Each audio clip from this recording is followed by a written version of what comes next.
Hello everyone and welcome to a surprise extra VR news for the week. Yeah, so Surprise!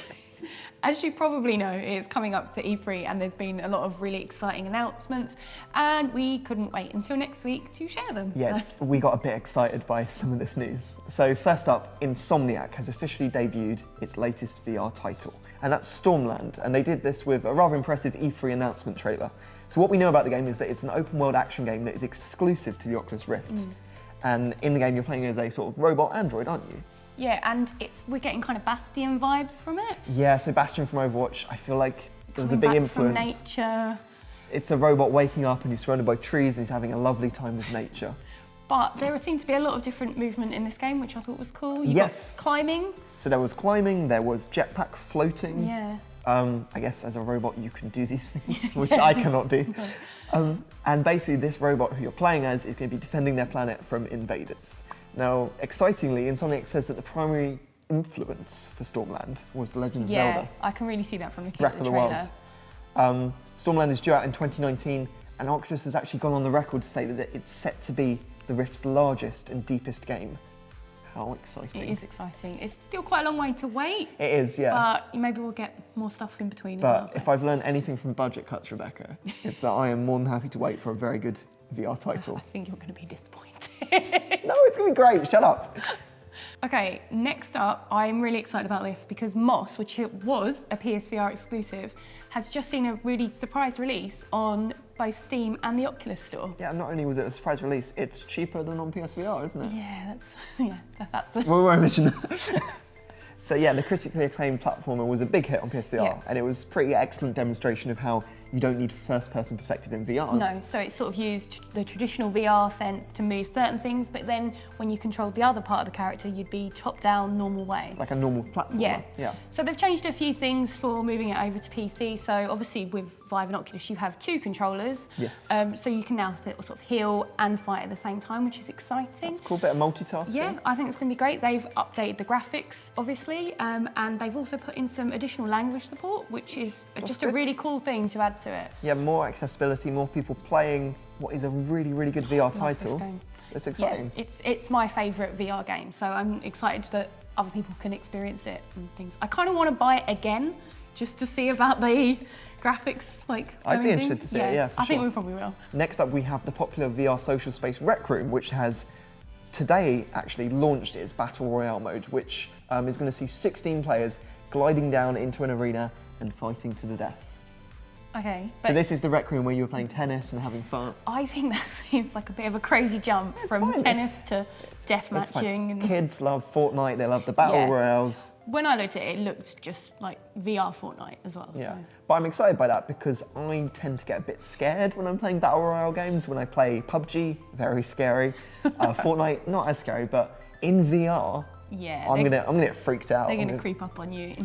There's just something about being like in the last 5 or whatever, you just get really tense, really stressed, you can get shot from anywhere.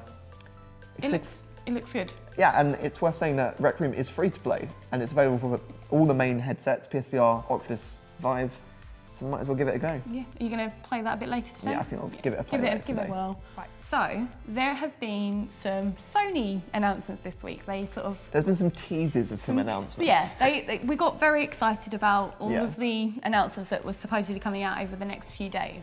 The first one was on Wednesday and we kind of tuned in live at 4 o'clock, ready and excited. And they announced Tetris. Tetris Effect, which is different from normal Tetris, I should say.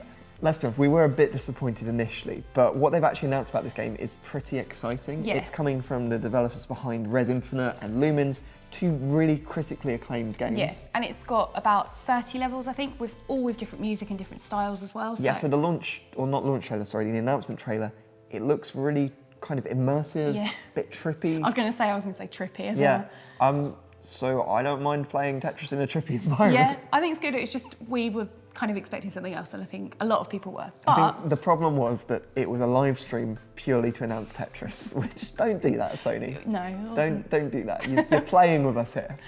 But yeah, so that's due out in the autumn of this year, so not too long to wait actually. Not too long.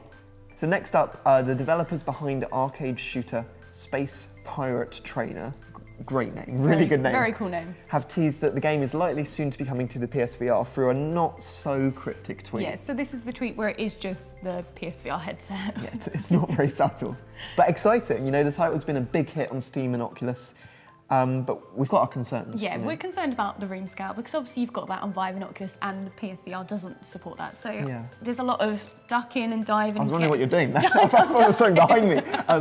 Ducking and diving to get out of the way, and I don't see how that's going to... Shooting, rolling around. Yeah. I don't know if you roll in VR. Try it out. I did a lot of rolling and budget cuts. I was like proper like Metal Gear snaking. We're not talking about budget cuts, we're talking about that. And exciting to see it come to PSVR. It's nice to see them coming to all the different platforms, just like Moss, you know. I think the more people playing these games, the more people getting these experiences, the better. The further we're going to get with it, definitely. Finally, statistics. Yep. So each month, Steam runs a survey to find out what sort of hardware and software the customers are using. May's survey showed that the gap between Vive and Oculus is now really, really tiny, with about 1% between them. Vive is taking up 45% and Oculus is in the very slight lead with 46%. That's interesting. These are two biggest headsets and they're pretty much a 50-50 split. Yeah. There's no like clear leader. You know, not at the moment. In most sort of console races, you have your PS4 pushing ahead or your 360.